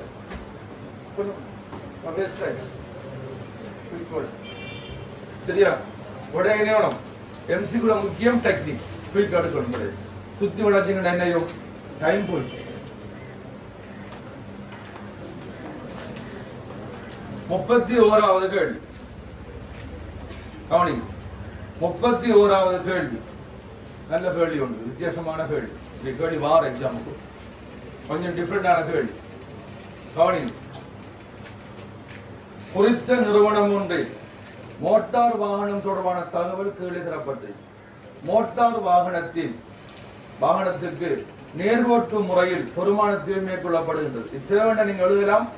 ஓப்ப கவனி எழுதியிருக்காங்க. நான் அழிக்க மாட்டேன் ஒன்றை. சரி, உத்தேவண்ட நான் அனுப்புவேன். நீங்க எழுதலாம், கொஞ்சம் கவனி. இப்ப மோட்டர் வாகனத்துல ஆயுட்காலம் உண்டா என்ன? இந்த மோட்டர் வாகனத்தை 10 வருஷம் பாவிக்கலாம். எஞ்சிய பொறுமை என்ன? கழிப்பட்டுங்களா? விழிவு பொறுமை. ஆயுள் முடிஞ்சதுக்கு பிறகு ஒரு சொத்த பாவச்சனை 10 வருஷத்துக்கு பிறகு நீங்க அதை நேரம் 5000 விதிக்கலாம். அதான் எஞ்சிய பொறுமை. ஆண்டுக்கான செய்ய உண்டா என்ன? ஒரு வருஷத்துக்கு 14,500 செய்யும். சரியா? கேள்வி என்ன? மோட்டார் கிடையாது கேட்க. இது ஒரு மிக்ஸ் கேள்வி. இப்ப நான் கேட்க, இந்த தேய்வு காண்ற எப்படி நீங்க சினிமாவும் அவ்வளவு தந்திரிக்க நான் படிச்சிருக்கீங்க. என்ன மோட்டார கிரயத்திலிருந்து எஞ்சிய பொறுமதியை கழிக்கும். தம்பி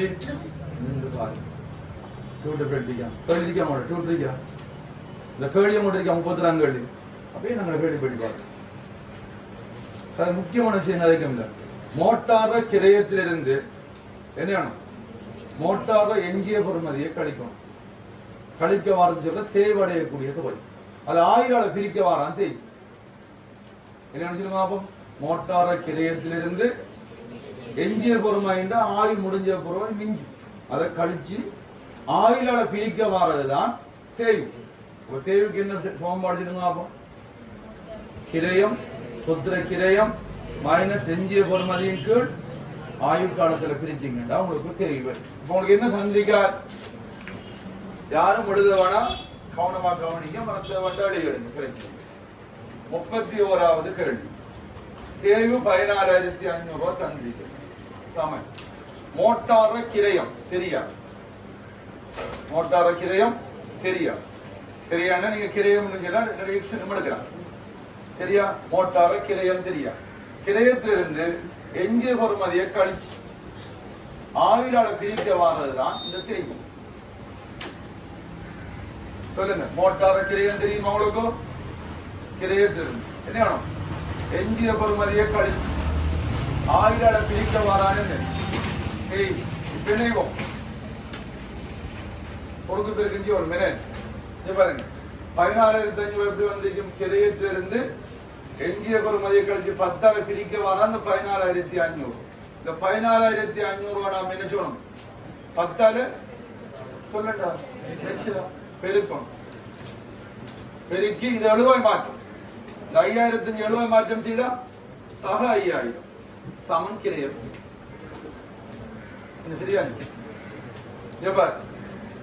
10ஆல பிரிக்க வாரதுதான் இந்த 14,500. குறுக்கு பெருக்கீங்க 14,500 தர 10,000. இந்த மைனஸ் 5,070 மாற்றம் செய்தா பிளஸ் 5,000 சமன் என்ன மிஞ்சும்? கிரயம் விடையவர். 14,500 தர 10 1,40,000. 1,40,000 சக 5,000 1,50,000 கிரயம். எங்க இருக்கு விட? எங்க இருக்கு விட? ரெண்டாவது ஆன்சர். சரியா?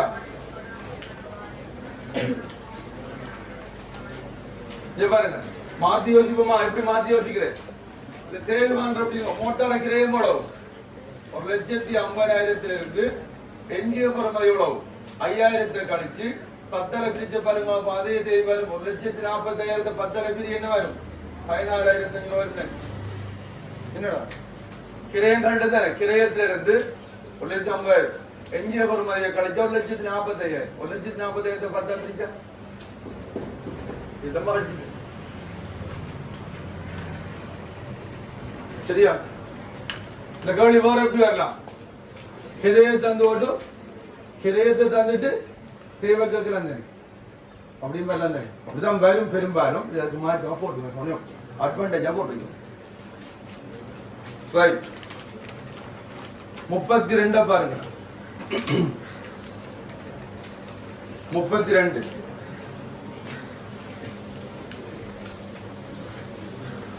நிறுவனம் ஒன்றோ குறிப்பிட்ட மாதம் 200 பாடசாலை பைகளை உற்பத்தி செய்தது. மூலக்கிரயம் 20,000, உற்பத்தி கிரயம் 80,000. உற்பத்தி கிரயத்தில் 10 லாப எல்லையாக தீர்மானித்தது. பாடசாலை பைக்கான அலகுக்கான கிரயத்தையும் விற்பனை விலை எங்க உற்பத்தி அலகு தானே சொல்லுங்க. பாடசாலை பைக்கான அலகுக்கான கிரயம் எப்படி காண்ற எவ்வளவு உற்பத்தி கிரயம் இருக்கு சொல்லுங்க. 32வது கேள்வி. உற்பத்தி கிரயத்தை 80,000 உற்பத்தி கிரயத்தை உற்பத்தி செஞ்ச அலகத்தின பிரிச்சீங்கன்னா உற்பத்தி கிரயத்தை உற்பத்தி செஞ்ச அலகால பிரிச்சீங்கன்னு சொன்னா அலகுக்கான உற்பத்தி கிரயம் வரை எவ்வளவு 400 ரூபாய். 400 ரூபாங்கிற விட எதாவது இருக்கு சொல்லுங்க. 3ஆவது விட 400 ரூபாய் 2 இடத்துல இருந்தா நீங்க வேணும் லாபத்தை சொல்லுங்க. அப்படி வர மாட்டா. நமக்கு தேவை உற்பத்தி கிரயம் 80,000. அந்த உற்பத்தி கிரயத்தோட நீங்க வேணும் உற்பத்தி கிரயத்துல மூலக்கிரயம் இருக்கிறது உற்பத்தி கிரயத்துக்கு இருக்கும். மூலக்கிரயம் இருக்கின்றா அது உற்பத்தி கிரயத்துக்கு இருக்கும். சரியா? உற்பத்தி கிரயம் என்ன அர்த்தம்? மூலக்கிரயத்தோட உற்பத்தி மேந்திரையை கூட்ட வாரதான் உற்பத்தி கிரயம். அப்ப நம்ம கொடுத்த மூலக்கிரயம் தேவையில்லை. சரியா? அப்ப எவ்வளவு வரை சினிமா? 400 ரூபாய். 400 ரூபாயோட லாபத்தை கூட்ட வாரதான் விற்பனை விலை. உற்பத்தி கிரயத்தோட லாபத்தை கூட்டுத்தான விற்கிறது. அப்ப என்ன 400 ரூபாய் லாபம் எத்தனை வீதம்? 400 ரூபாய்க்கு 10 வீதம் 100க்கு 10 எவ்வளவு? 40 விற்பனை விலை 440 ரூபாய். சரிதானே? சரியா?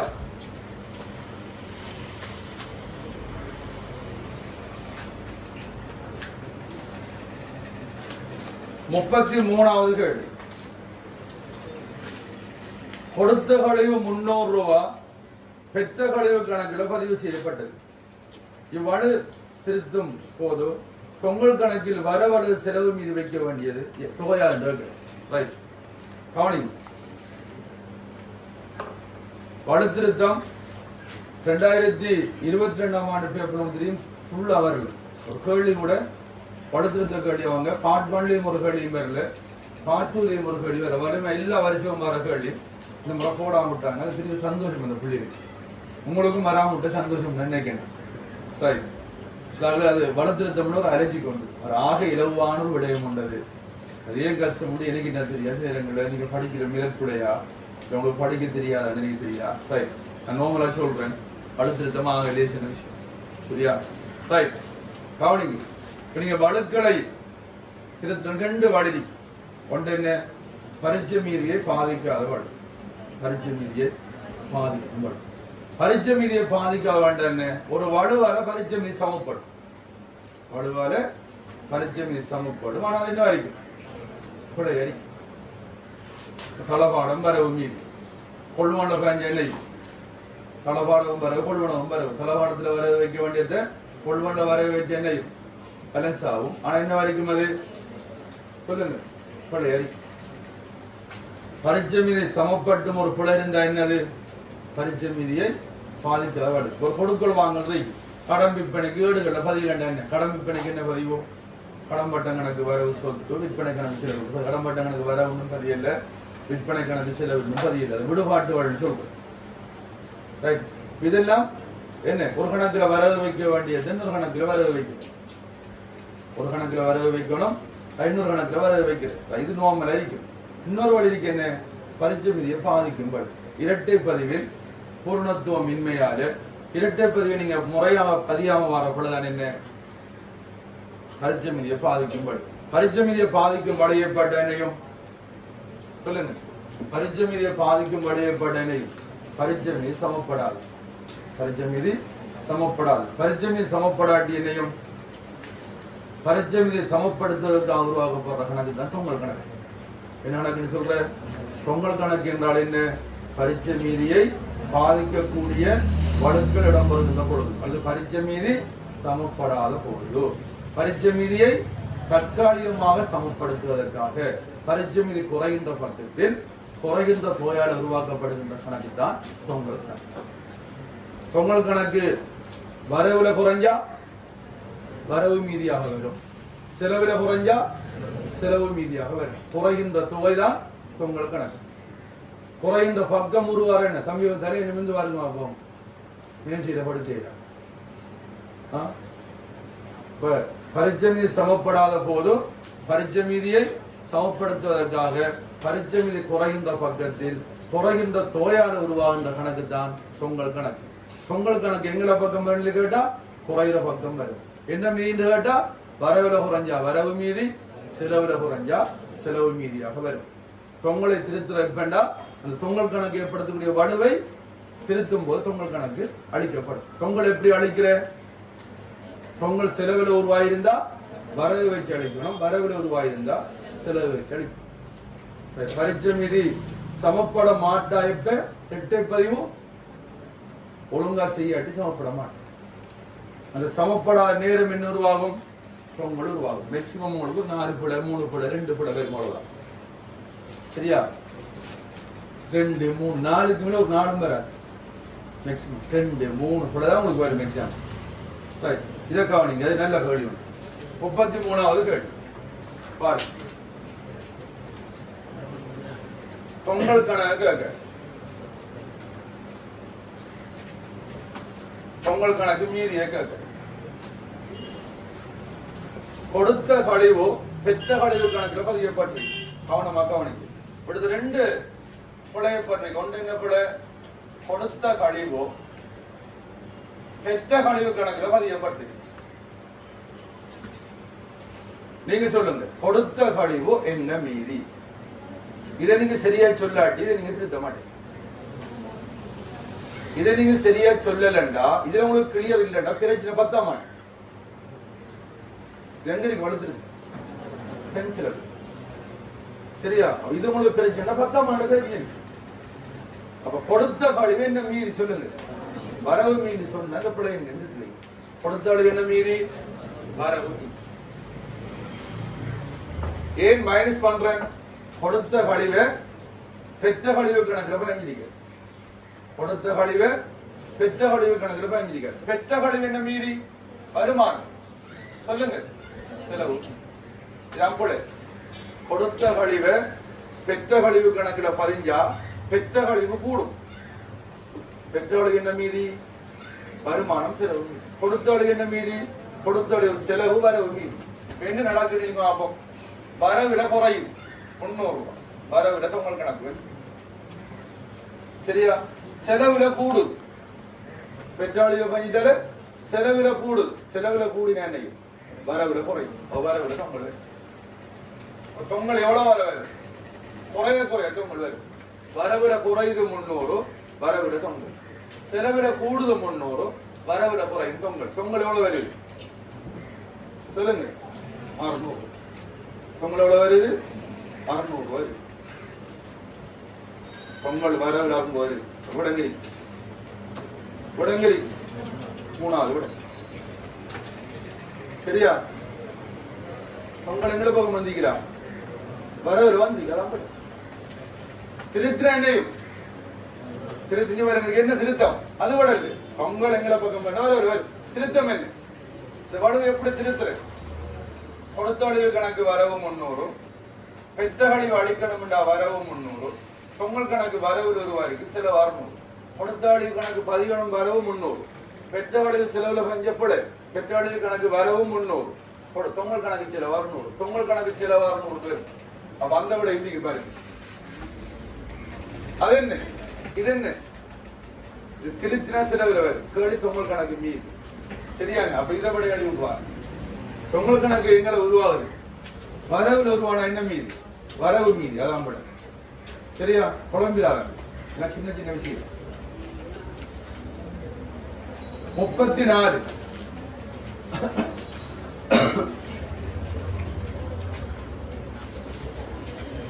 34 கவனி. வட்டம் விளையாட்டு கழகத்தில் 2023ஆம் ஆண்டு 100 அங்கத்தோடு இருந்தனர். 100 அங்கத்தோடு இருக்காங்க. மாதாந்தம் அண்டர்லைன் மாதாந்தம். இந்த மாதாந்தமா வருடாந்தமான்னு கவனமா பார்க்கணும். சரியா? மாதாந்தம் சந்தா கட்டணமாக 75 ரூபாய். 80 அங்கத்தவர்கள் சந்தா கட்டணத்தை செலுத்தியிருந்த அங்கத்தவர் செலுத்தினா கழகத்துக்கு பெற்ற சந்தா. யாருக்கு செலுத்திய சந்தா? அங்கத்தவருக்கு. நாம யாரு? கழகம். கழகத்துக்கு என்ன சந்தா? பெற்ற சந்தா. 2023 ஆண்டுக்கான சந்தா வருமானம். சந்தா வருமானம் பெற்ற சந்தாக கிளம்புவது. சந்தா வருமானம் வருமதி சந்தா கட்டணத்துக்கு.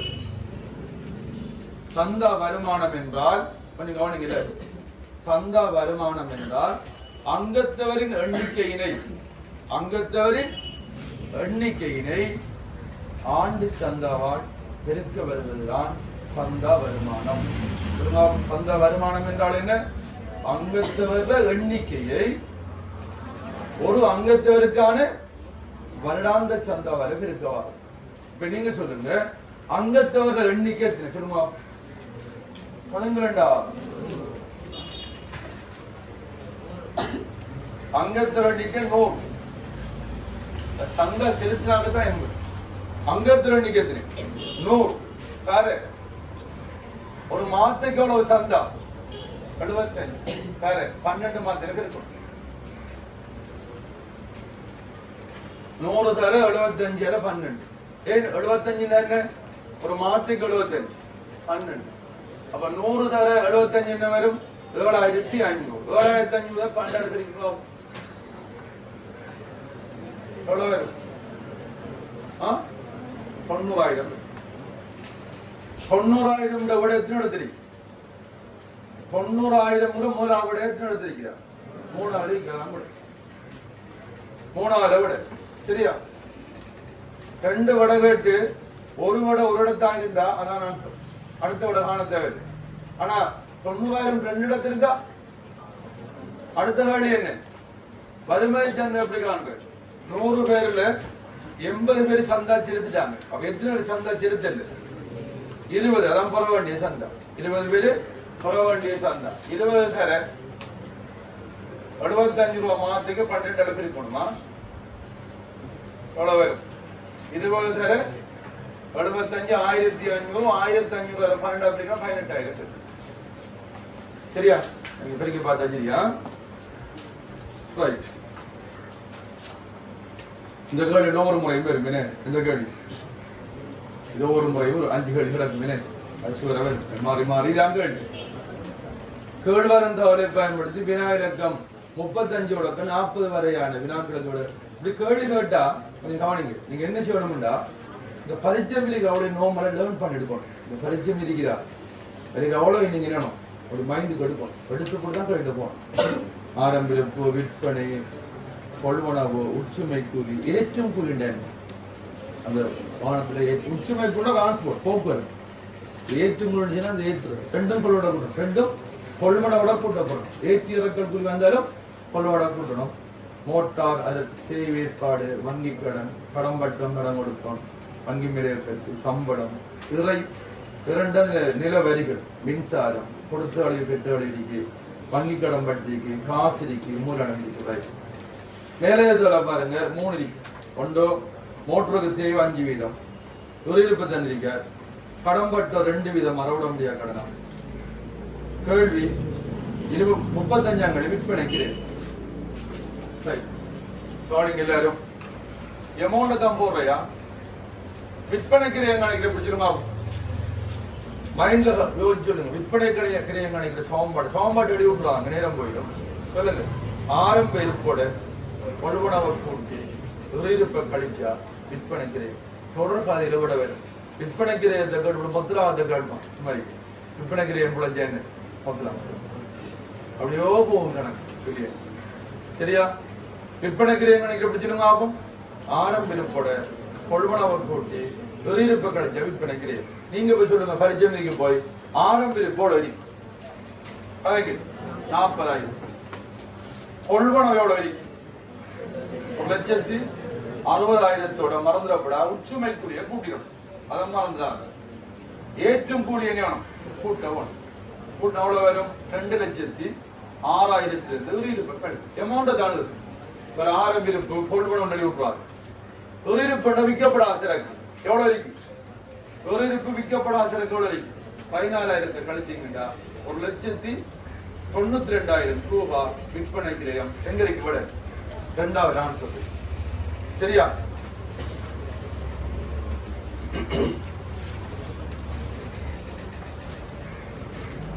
ரைட். 36 மொத்தம் 10 லட்சம் டங்கள் உண்டு. விற்பனை கிரயத்தை பிழையாக்காண்டாய் மொத்தம் சொல்லுங்க. மொத்தம் கணக்கு எப்படி தெரியுமா? அப்போ மொத்தம் கணக்கு எப்படி? விற்பனையிலிருந்து விற்பனை கிரயத்தை கிடைச்சா மொத்தம். சரியா? எவ்வளவு விற்பனைக்கு தெரியுமா? அப்போ 12 3,20,000. விற்பனை கிரயம் 1,92,000. விற்பனையிலிருந்து விற்பனை கிரயத்தை கிடைச்சா மொத்தம் 1,28,000. 1,28,000 இங்க இருக்கு. 2வது இருக்கு.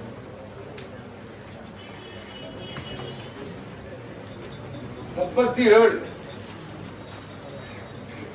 31/12/2023 அட்டூரு வங்கி கடன் வட்டி. அட்டூரு சென்மதி சென்மதி அட்டூரு கொடுக்க வேண்டியதெல்லாம் உண்டுதான். இந்த வட்டி கேட்க அட்டூரு வங்கி கடன் வட்டிந்தா கொடுக்க வேண்டிய வங்கி கடன் வட்டி. நீங்க எப்ப சொல்லுங்க வங்கி கடன் வட்டியை பத்தி சொன்னா வங்கி கடன் எவ்வளவு இருக்கு பாருங்க. பரிச்சை மீதி பரிச்சை மீதில வங்கி கடன் எவ்வளவு இருக்கு சொல்லுங்க. 50,000. 50,000 எவ்வளவு வட்டி? 100க்கு 10%. எவ்வளவு வரும்? 5,000 ரூபாய். இது என்ன? இது ஆண்டு வட்டி. என்ன வட்டி? ஆண்டு வட்டி. அது வருமான கூட்டுக்கு மாற்ற வேண்டிய வட்டி. கேள்வி என்ன? அப்ப எவ்வளவு செலுத்தப்பட்ட கடன் வட்டின்னு சொல்லுங்க. செலுத்தப்பட்ட வங்கி கடன் பரிச்சை மீக வட்டி செலுத்தப்பட்டது. பரிச்சை மீக வட்டி என்ன வட்டி? செலுத்தப்பட்ட வட்டி. எவ்வளவு வட்டி செலுத்தப்பட்டது? 5,000 ஆண்டு வட்டி. செலுத்தப்பட்ட வட்டி 2,500. அப்ப எவ்வளவு செலுத்த வேண்டிய வட்டி? 2,500 தான் அட்டூரு வட்டி.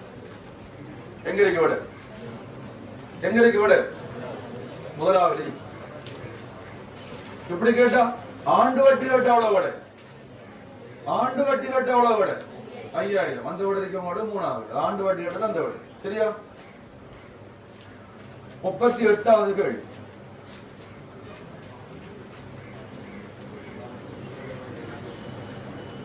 முப்பத்தொன்று 12/2023 மோட்டார் வாண்ட பெருமானத்தேவு ஏற்பாட்டு மீதியம் மோட்டார் வாகனத்தின் தேறிய பெறுமதியும். சொல்லுங்க. தேறிய பெறுமதி என்னன்னு கதைக்கும் போது பின்னுக்கு சிரிச்சுக்கிட்டு பார்த்துட்டு இருக்கீங்க பாருங்க. கிளாஸ்ல சிரிச்சுக்கிட்டு கழிச்சிட்டு நான் இப்படி படிப்பிக்க முடியும். நாம இங்க பாடி பண்ணி வந்திருக்கோம். டைம் வழங்கி நடந்து கொள்ளுங்க. சொல்லுங்க. மோட்டார் வாகனத்துல தேறிய பெறுமதி என்னன்னு? மோட்டார் வாகனத்துல கிரயத்திலிருந்து தேய்மான ஏற்பாட்டை கழிக்கவா. சரியான தேய்மான ஏற்பாட்டுக்கு இன்னொரு பேருக்கு திரண்ட தெய்வம் சொல்லுவாங்க. என்ன சொல்றது? திரண்ட தெய்வம் சொல்றதும் தேய்மான ஏற்பாடுங்கிறதும் என்ன ஒன்றுதான். விளங்கிட்டா? மோட்டார் வாகனத்துல கிரயத்திலிருந்து நீங்க உங்களோட நிதிநிலைமை கூட படிக்கலையா? கிரயம், திரண்ட தெய்வம், தேறியது. அதான் சரியா? 2 வழியில இருக்க. மோட்டார் வாகனத்துல தேய்மான ஏற்பாட்டை காண்ற எப்படின்னா பரிச்சை மீதில எவ்வளவு தேய்மான ஏற்பாடு இருக்கு அது ஆரம்பம். எவ்வளவு இருக்கு? 10,000. மோட்டார் வாகனம் எவ்வளவு இருக்கு? 2 லட்சம். 2 லட்சம். இப்ப இதை சொல்லுவாங்க. இது என்ன செய்யும்? 1 ஆரம்பத்தில் 10,000. என்ன செய்யணும்? இந்த 10,000த்தோட நீங்க இந்த 10,000 வேணும். இந்த ஆண்டுக்கு தேய்வு பார்க்கணும். எத்தனை தேய்வான்? 5%. 5%. எப்படி பாக்குற? 2 லட்சம் தர 2 லட்சத்துக்கு 100க்கு 5%. பாத்தீங்கன்னா 10,000 பேர். 100 ரூபாய்க்கு 5 வீதம் 2 லட்சம் ரூபாய் மோட்டார் இருக்கு. அப்ப 2 லட்சம் ரூபாய்க்கு 100க்கு 5 வீதம் கணிச்சீங்கன்னா 10,000. இது என்ன 1 இது இந்த வருஷம் 31/12 ஏற்பட்ட தேய்மானம் ஏற்பட்டது. இது 20,000 வரும். 20,000 வரும். அந்த 20,000 மோட்டார் கிரயத்தை கணிக்கவான தேவை ஏற்படும். 1,80,000. 20,000 1,80,000 விட எங்க சொல்லுங்க. நாலாவது ஆன்சர்.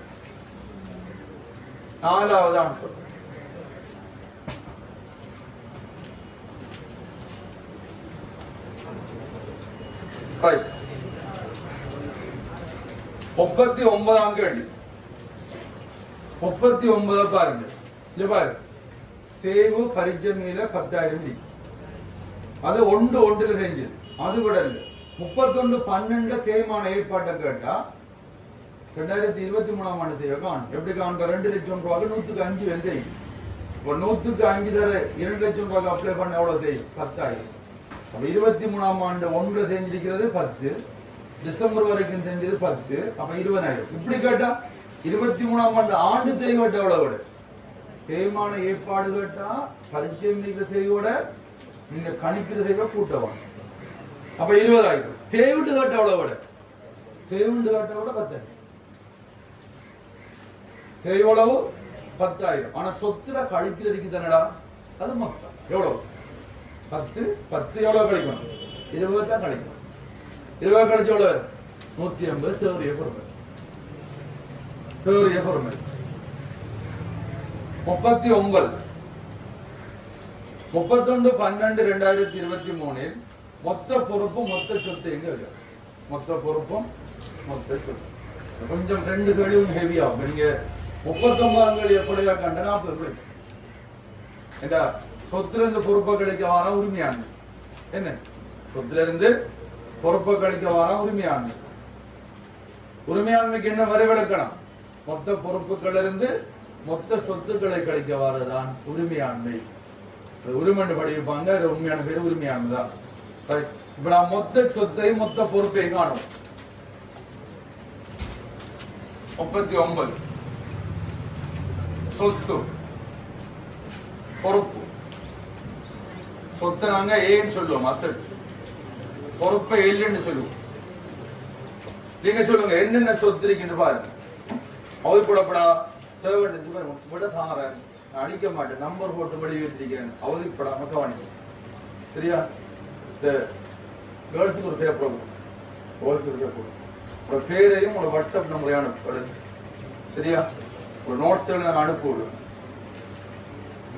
மிஸ் பண்ற விடையெல்லாம் உங்களுக்கு அனுப்புவோம் நாங்க. இப்போ கொஞ்சம் கவனிங்க எல்லாரும். சொத்துல என்ன பரிச்சயம் பாருங்க. என்ன சொத்து இருக்குது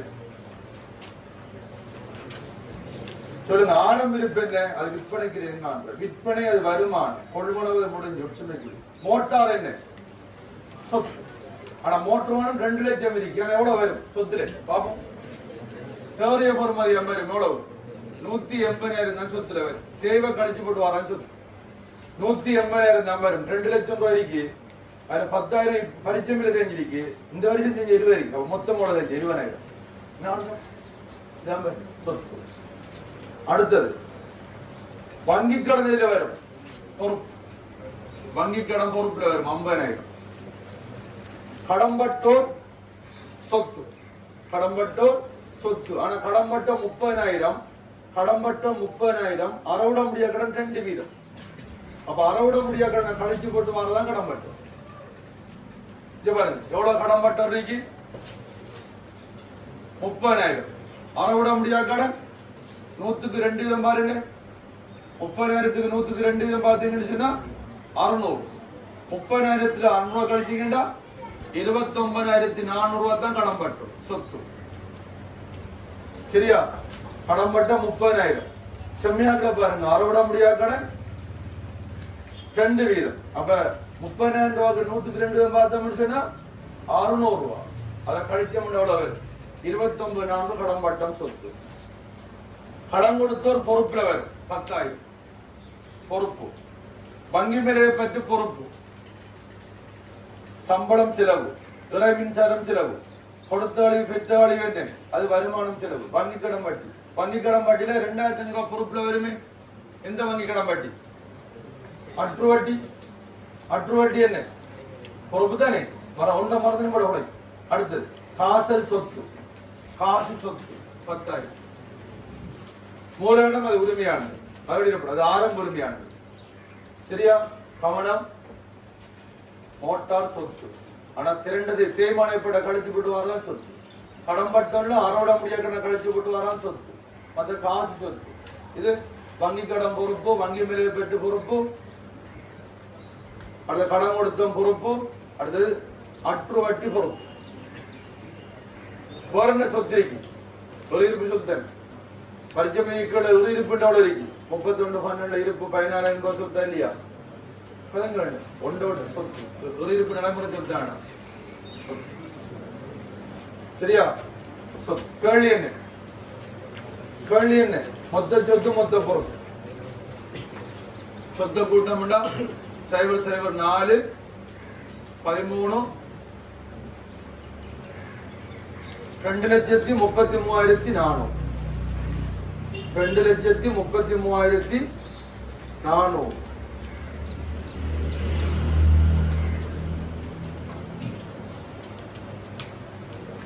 மொத்த சொத்து. மொத்த பொறுப்பு மாறிக்க. மொத்த பொறுப்பினரி 60 66,500. என்ன கேள்விடா? பொறுப்பு தான் முதல் கேள்வி, சொத்து 2வது கேள்வி. அப்ப 66,500 தான் விட முதல் விட. இது பாரு, மொத்த பொறுப்பு மொத்த சொத்து. அப்ப 66,500 2,33,400 அந்த விடயத்தை விடணும். அந்த விடயத்தை விடத்துல ஆலைக்கு முதலாவது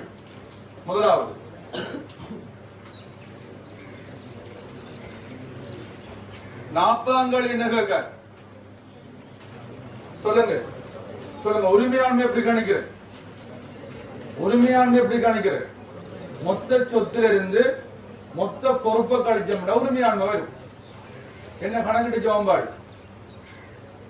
உரிமையாண்மையும் பொறுப்பையும் கூட்டமானதான் மொத்த சொத்து. மொத்த சொத்துல இருந்து மொத்த பொறுப்பை கழிச்சவங்களுக்கு என்ன வரும்? உரிமையாண்மை வரும். சொல்லுங்க, அப்ப எவ்வளவு மொத்த சொத்து? 2,33,400 ரூபாயிலிருந்து 66,500 ரூபாய் பொறுப்பை கழிச்சீங்கன்னா உரிமையாண்மை தான் இக்விட்டி சொல்றேன். ஈன்னு சொல்றேன்.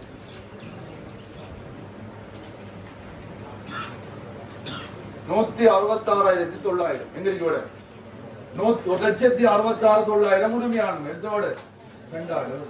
சரியா?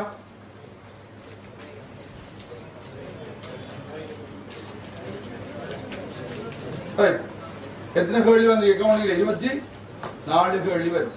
இதே பேஸ் பண்ணி நீங்க 5 வருஷம் பாஸ்புக்ல அந்த கேள்வியை பாத்தீங்கன்னா அது கூட இந்த ஐடியாவை தந்திருக்கேன். இதுல இருக்கிற கேள்வி அப்படியே மாறல, உங்களுக்கு ஐடியாவை தந்திருக்கேன். சரியா? இது போல முக்கியமான பாட்டு கேள்விகிட்ட போகிறோம். டைமுக்குள்ள 7க்கு முடிப்பேன். அது வரைக்கும் பாட்டு ஒரு பெரிய பிரேக் இல்லை, உங்களுக்கு ஒரு சின்ன பிரேக். சரியா? குறுக்க வந்துடணும். 15 நிமிஷம் பிரேக்.